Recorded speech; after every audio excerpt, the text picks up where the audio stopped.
French President Emmanuel Macron has been meeting senior government ministers here at the Élysée Palace. It follows a meeting earlier this morning with his Conseil de Défense, the second time that the Defence Council has met in as many days. That will give you some indication as to the seriousness of the situation currently here in France.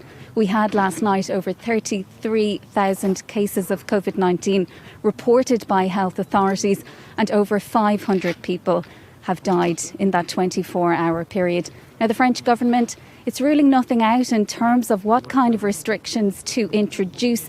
The President will make a televised address later this evening. That's due to start at about 8 o'clock. In terms of what's likely to happen, we won't know until the President speaks to the French nation. But as I said, they're not ruling out potentially introducing a lockdown. If that happens, it possibly won't be as severe as the one introduced earlier this year. Possibly schools would stay open and some public services. Other options open to the government. They may decide to extend the curfew that's currently in place for 46 million French people.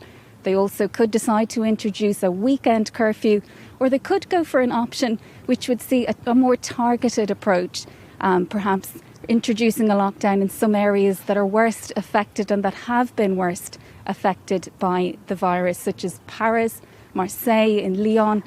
We had earlier today calls from the group that represents hospitals urging the President to introduce a national lockdown. They're worried that hospitals will be overwhelmed in the coming weeks, in the coming months.